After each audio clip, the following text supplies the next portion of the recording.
Yacine, bonjour. Bonjour. Vous faites partie donc du club omnisport La Rivière. Alors, un vieux club. Un vieux club qui plutôt renaît de ses cendres, on va dire, parce que c'est vrai qu'il a 30 ans, il a été créé en 84, 96. Et en fait, il a eu une longue période d'inactivité. On est reparti en 2014. Donc 11 ans d'activité à fond pour en arriver là. Club omnisport. Qu'est-ce qu'on y fait comme sport dans ce club? Et ben, pour l'instant, on n'y fait que du football. Mais c'est vrai qu'on avait pensé à être omnisport parce qu'on voulait au début du projet, c'est-à-dire en 2014, s'ouvrir sur d'autres disciplines.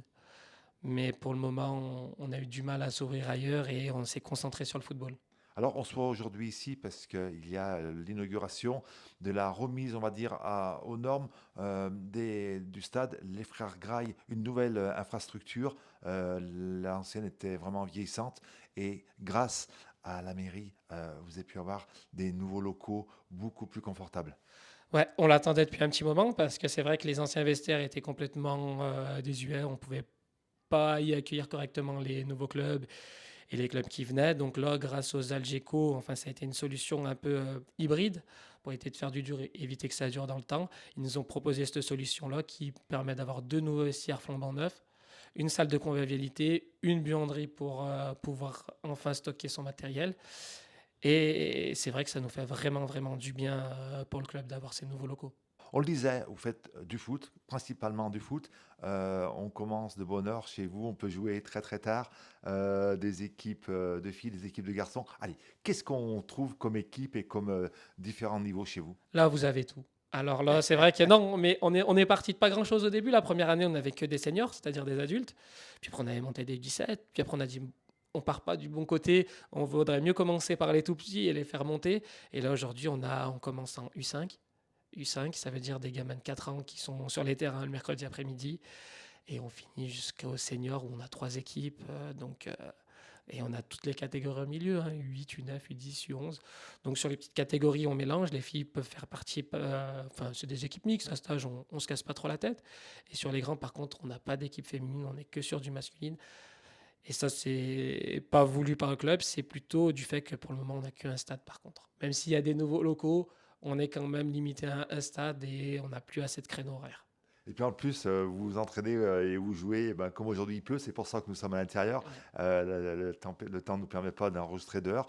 Et puis vous avez accueilli alors une équipe. Des Mahorais. de Ouais, Maroc. la communauté de Mayotte, du coup, cette année, en fait, ils cherchaient. Les stades un peu à Saint-Etienne sont un peu pris de partout, donc eux cherchaient à monter leur club. La mairie leur a dit que du côté de la rivière, il y avait un projet sérieux. Ils nous ont rencontrés, on les a rencontrés, on a discuté de voir c'était quoi leur attente, ce qu'ils voulaient faire, ce qu'ils prévoyaient. Et petit à petit, on a emmené des discussions pour les ramener à la rivière. Donc aujourd'hui, leur club n'existe pas, mais ils font partie intégrante du club de la rivière. Donc on a une belle communauté mahoraise qui nous en apprend tous les jours dans le club. Aujourd'hui, c'est une quarantaine de personnes mélangées entre des Mahorais et des Comoriens qui sont dans le club et on est content. On est content de cette diversité. On avait déjà pas mal de Comoriens dans le club du fait de notre implémentation dans la ville de Saint-Etienne. Et on est super heureux. Leur président est fabuleux et les dirigeants qui nous ont rejoints sur les équipes de jeunes encore plus. Vous le disiez tout à l'heure, c'est le plus grand club qui se situe à Saint-Étienne-Sud. Vous êtes un des plus grands clubs de Saint-Étienne et de Saint-Étienne-Sud. Il y a pas d'autres clubs à part vous. Sur le sud de Saint-Etienne, on est un peu tout seul. On est tout seul. Donc on n'est même pas le plus grand, on est le seul. Après, sinon, on doit aller dans l'est, on a la Métard un peu plus loin, ou dans l'ouest, on a Côte-Chaude. Mais c'est vrai que maintenant, sur le secteur sud, on est tout seul et on a ce cap des 300 licenciés à vouloir passer. Là, cette année, quand on aura 250 licenciés et on touche au but, on touche au but. Donc c'était un projet qui date de 1 ou 2 ans.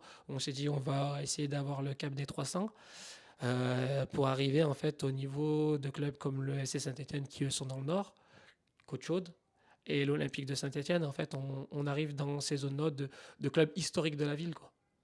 Pour rejoindre votre club, il faut forcément habiter le quartier de la Rivière, de Bellevue. On peut venir bah, de partout, Saint-Étienne, voire même en dehors de Saint-Étienne. Non, non, comme on a dit, la communauté mahoraise, ils sont un peu dispersés dans la Loire. Il y en a beaucoup de Saint-Chamond, ils nous ont rejoints, mais même, on accueille tout le monde.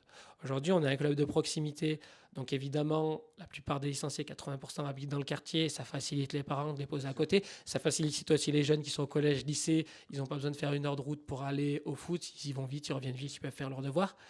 mais on accueille tout le monde. Ceux qui veulent venir, au contraire, on les accueille correctement et ils font partie autant du club que quelqu'un qui habite à côté.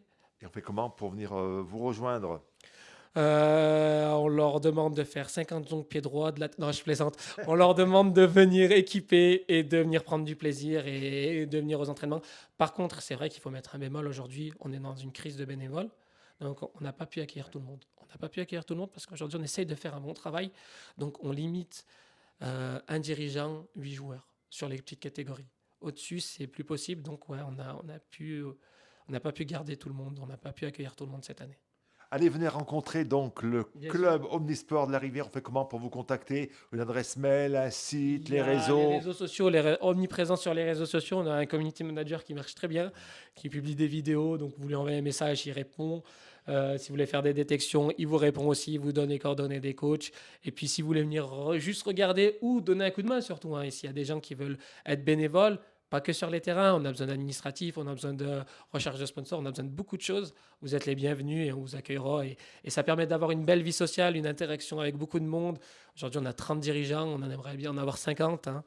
Mais voilà, donc la porte est grande ouverte. Rendez-vous pour les 300 adhérents. Voilà, rendez-vous pour les Exactement, c'est 300 ça. licenciés. On Donc, ça espère. sera dans quelques semaines. On espère pour vous. À peu près, c'est ça. Rendez-vous la semaine prochaine sur les terrains, on y sera et on vous accueillera avec plaisir. Déjà sur les terrains. Merci beaucoup, Yacine. Merci beaucoup, Merci. c'est à vous. Merci d'être venu, c'est gentil. Au revoir.